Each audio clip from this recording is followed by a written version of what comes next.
Mrs. Barnes, call order. Mr. Sullivan? Present. Mrs. Hallenbeck? Present. Mr. Allen? Present.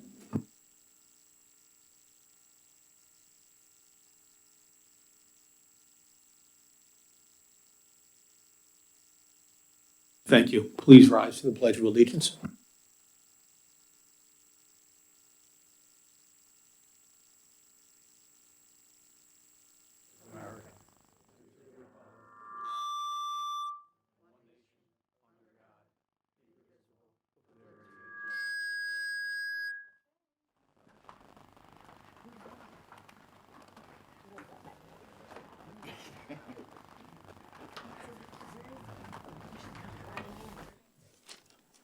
The board met in executive session this evening before tonight's meeting to discuss matters related to lease of real estate and confidential personal and labor relation matters.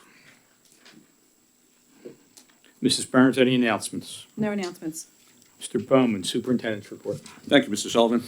Last week, the district's 3 middle schools held their 4th annual Mini-Thon at the high school. This is the middle school version of Mini-Thon, which is the high school version of Penn State's massive Thon dance held every year to support pediatric cancer research and patient support.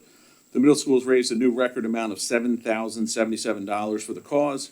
That amount will be added to the money raised in the Mini-Thon, which is held Saturday, February 7th in Gym 3 at the high school. The final fundraising reveal will be held between 8 and 9 p.m. that night, and information on how to help in this worthy cause can be found on social media and the upcoming district newsletter. Speaking of our middle schools, the 8th graders at Carl Sandburg, Maple Point, and Pequessing were treated to a visit from a group of high school students for Mentor Day. This was an opportunity for 8th graders to learn about what life at Neshaminy High School is like from a student perspective and ask questions about their transition from middle school to high school. The 8th graders appreciated the information and had many great questions for our high school students. Congratulations to Neshaminy High School student artists who were recognized in 2 ongoing juried shows in Bucks County. Hannah Mayer received an honorable mention at the Artist of Yardley Emerging Artist of Lower Bucks High School exhibit. And Amara Weatherby was recognized with an honorable mention at the annual Youth Art Exhibition at Phillips Mill in New Hope. She's joined by 6 other Neshaminy artists whose work is on display at the show, which can be viewed at the gallery until February 16th. Finally, I want to congratulate Mr. Steve Wilmot, who announced his retirement as Neshaminy's head football coach last week. His leadership, passion, wisdom on and off the field, and as an assistant coach for 20 years and a head coach for 10 years, reflects the highest standards of excellence and sportsmanship that make our football program the pride of Bucks County and indeed all of Pennsylvania. Generations of students, both players and non-athletes, look up to him as a role model and a mentor. We thank him for his dedication to Neshaminy, Neshaminy's community, and Neshaminy's students, and we wish him all the best. Thank you, Mr. Wilmot. And that's all I have, Mr. Sullivan. Thank you, Mr. Bowman. Mrs. Barnes, that brings us to the first public comment period. Any sign-ups? Yes, Lance Sagers.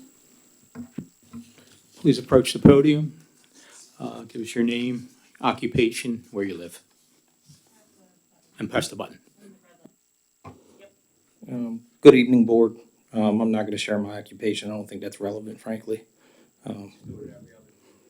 Okay, well, I appreciate that. And what else do I gotta? Lance Segers, 98 Queen Lily.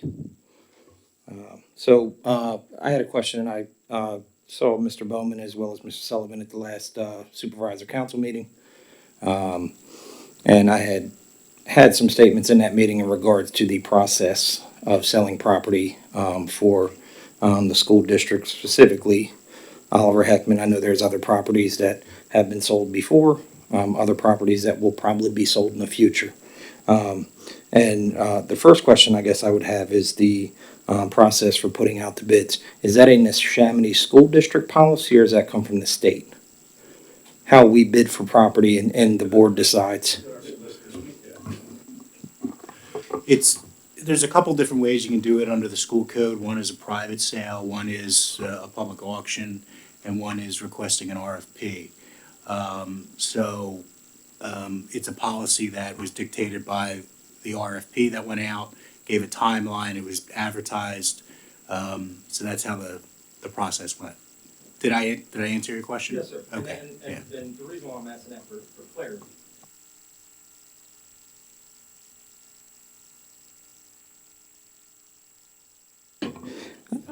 I've been a school taxpayer in the Neshaminy School District for about 13, 14 years.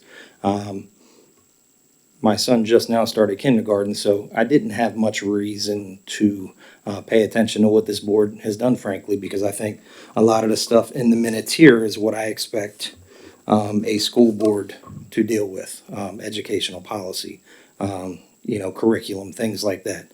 I don't expect a school board necessarily to make just carte blanche decisions on things that affect the community as a whole.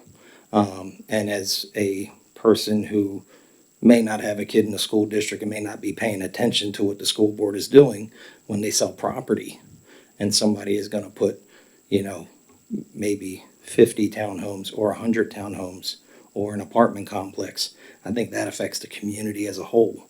And to have a process like the one that doesn't incorporate the entire community necessarily, because if they're not paying attention, they don't know what's going on. I guess my question is, can we do better? Would a referendum where people who aren't necessarily paying attention to the what the school board is doing, but could have a vote on how we sell our school property? You guys can certainly do the RFP process and present that to the public, and they could have a vote on what is the best option moving forward, or do we not do anything? Because it would negatively impact our community as a whole, considering, as I stated at the meeting, the Neshaminy School District doesn't necessarily own the property, the taxpayers do. So would that be something that, how would we go about potentially doing that? Do I gotta fill the room up? Do I gotta get a petition started? Do I have to have thousands of citizens sign? How do we make that a process that the entire community can be a part of? I just heard what you said. School code's pretty clear about how you can sell unused or unnecessary property. The school board did follow that. There was public approvals regarding that process when it came up. There was advertising, there was a hearing, it was approved by the court, the property was posted, there were postings in the area of Oliver Heckman across various businesses. So it was transparent. The public did have notice of it. And right now, the process is going through the zoning hearing board in Middletown Township. So there's another public process there as well. So I hope that added to the answer I gave to you earlier is sufficient. So are you saying So are you saying that a referendum could not be added to the? Well, it's too late now. I mean, it's already under agreement, so. Oh. It's already under agreement, so we can't take it back. I mean, there's legal obligations that we have with, the person who was court approved to buy that property, so. And Every time you turn it on, mine shuts off. So a referendum, and quite frankly, I don't even know if it's permitted under the school code to do it by referendum, so.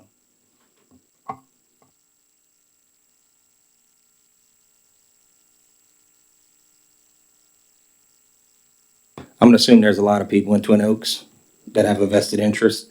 A lot of people that live on Woodburn Road or off of Woodburn Road, like myself, that feel like that road is being inundated with high-density housing. And there are other properties that the school board in the future are gonna consider selling, that I think a lot of people in the community are gonna have a vested interest in what this school board does with those properties. So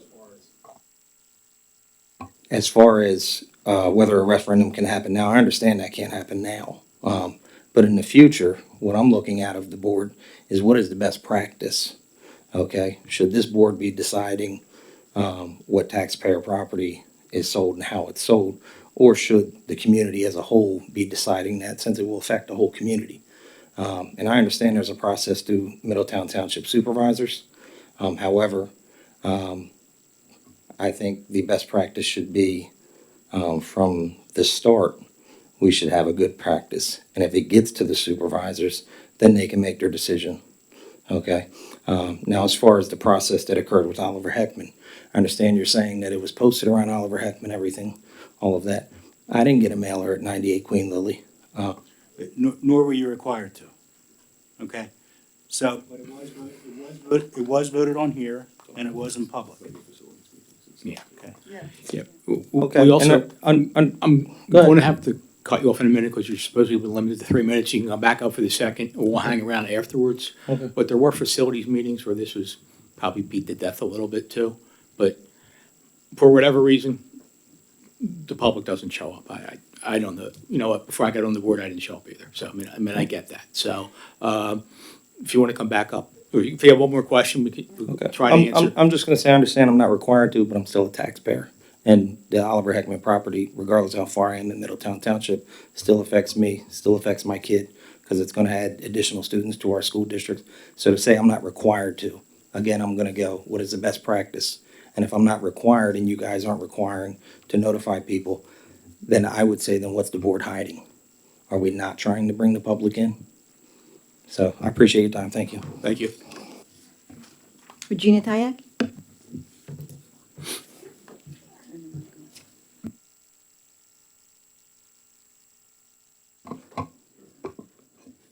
Hello, Regina Tyshak, Highland Park, Levittown. Good evening, esteemed members of the school board, administrators, and fellow community members. Thank you for giving me the opportunity to address you tonight. I come before you to express concerns that have been weighing heavily on both students and parents in our community. These concerns touch on the support for our bowling team, issues with our transportation system, and recent treatment of students by one of our bus drivers. First, I'd like to speak about the lack of support for our bowling team. As many of you know, high school athletics are an important part of our students' growth, providing them with opportunities to develop teamwork, discipline, and leadership skills. Unfortunately, the bowling team has faced a lack of recognition and support from our administration.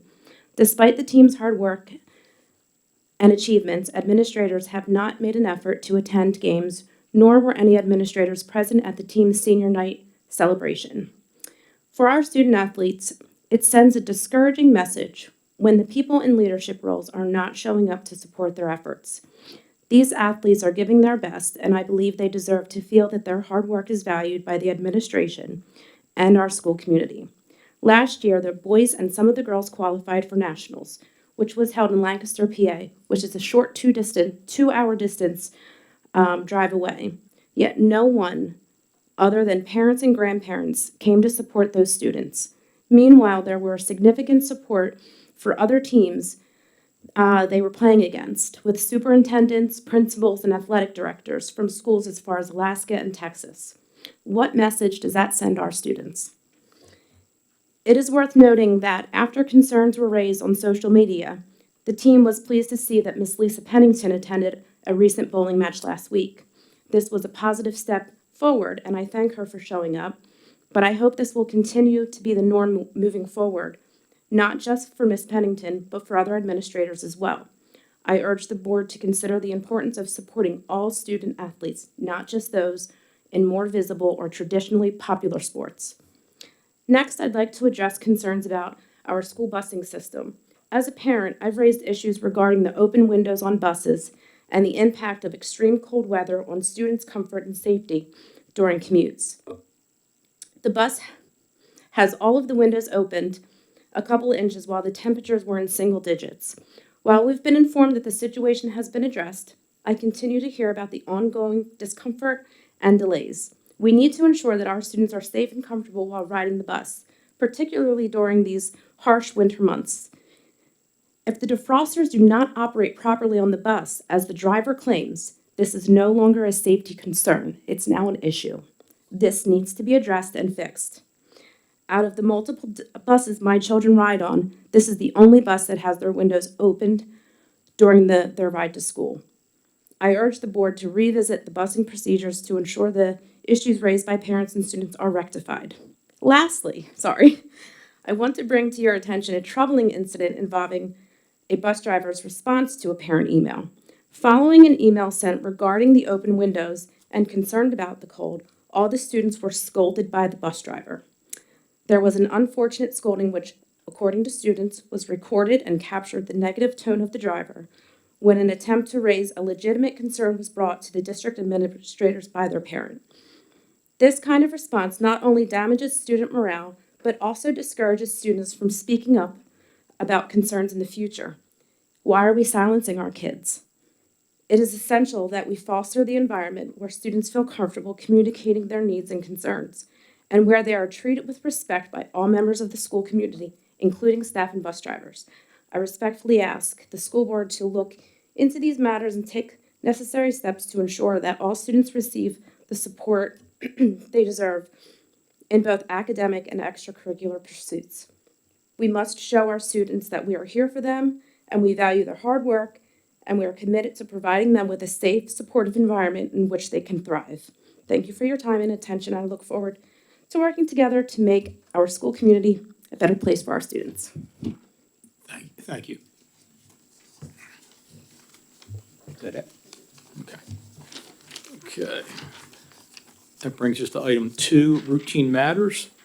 I'd like to make a master motion to approve item 2.01 minutes, 2.02 treasurer's report, 2.03 check register and procurement card purchases, 2.05 budget transfers, 2.05 bids, 2.06 investments, 2.07 exonerations.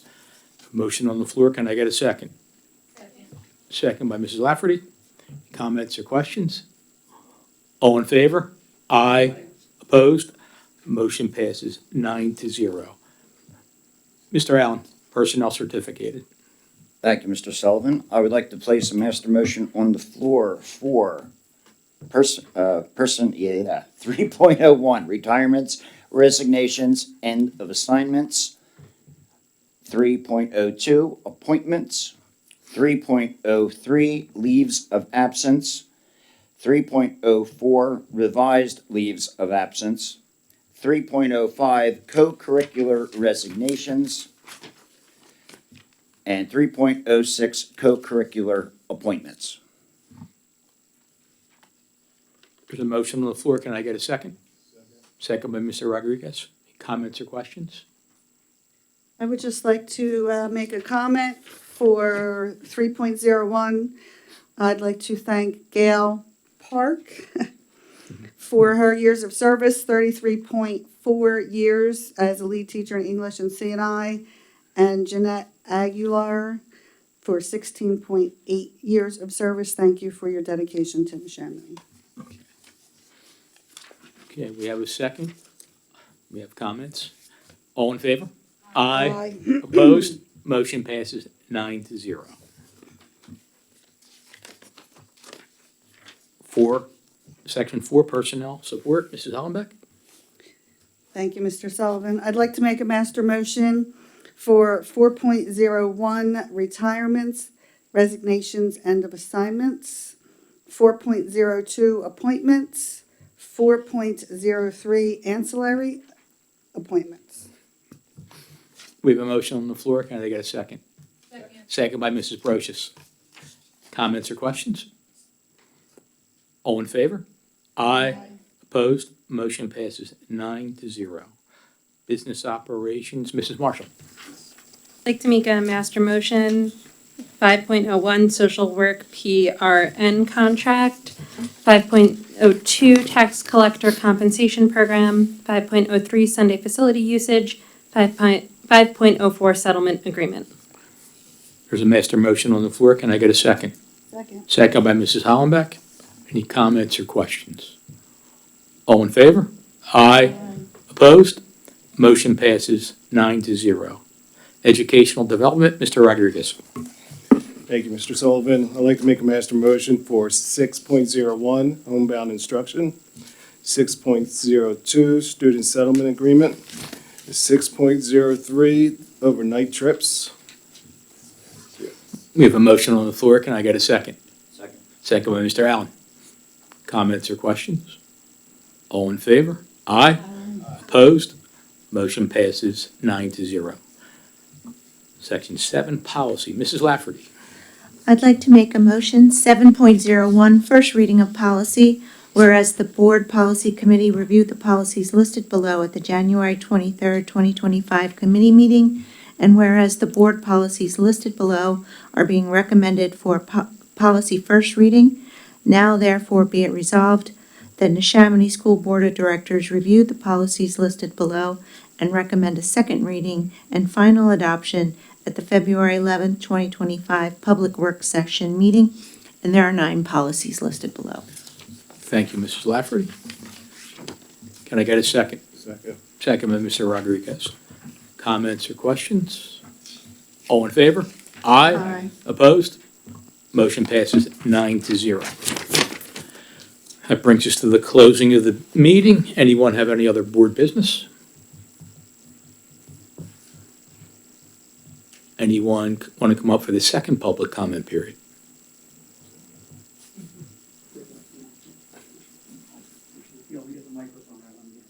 Okay. And please give us your name. So my name is Tim Cruz, not to be confused with Tom Cruise, but I get Tim Cruz. Thank you for that. Yeah, I appreciate that. I just wanted to Thank let you know. So I live over here in Middletown Township, right off Langhorne Yardley Road. And what I wanted to ask you folks about this evening was the redistricting that would impact my 2 kids who currently go to Hoover, scheduled to come to Core Creek. In particular, one of my sons has special needs, and I was just trying to find out if there's been any decision into what direction that special needs program, where it would be, whether it be in Hoover, and I do understand maybe even potentially, what's the other, what's the word? Tawanka, thank you. That's what I was looking for. I'll be happy to have a conversation with you after the meeting if you'd like. Thank you. Thank you. Okay. Any board comment?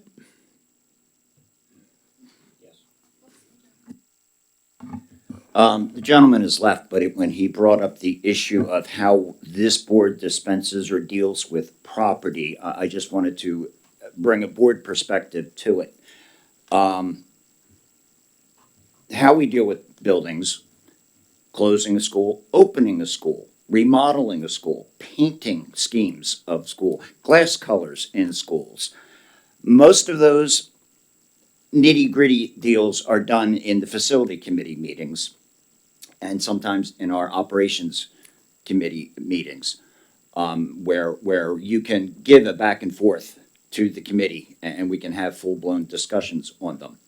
When that comes out of committee and it comes before the board and we make a decision on what we're going to do, such as consolidation, or we're going to close a school, then under advisement from our legal, he walks us through the process, but then there are hearings, and having lived through, barely, the consolidation process and closing of schools, that's where the public comes out en masse and tells you what they think and, gives their point of view. We've had them in the auditorium here. And that is the forum. That's where you express your views. And the board has to take all that into consideration. So I just, and I wasn't aware that all of that went on until I got more involved in, wait a minute, what are we doing with these buildings? We're going to pour how much money into them when, and that's the process. All I can say to that gentleman and others who suddenly, I suddenly realized you're closing a school in my neighborhood and I didn't know anything about that. I don't have an answer for that. I think we all get guilty of that. We get involved in our lives and all, but that's the process. That's the forum. And the public certainly has input, and what they say to us, we do take all that into consideration. That's what I wanted to address on that comment. Also, I wanted to thank Coach Wilmot for his dedication to the district. the highs, the lows, heartbreak at the Ridge. We've all lived through them. It's part of the community, what makes us a community here, and he's been a big part of that, and I thank him for that deeply. That's all I have this evening. Thank you. Thank you.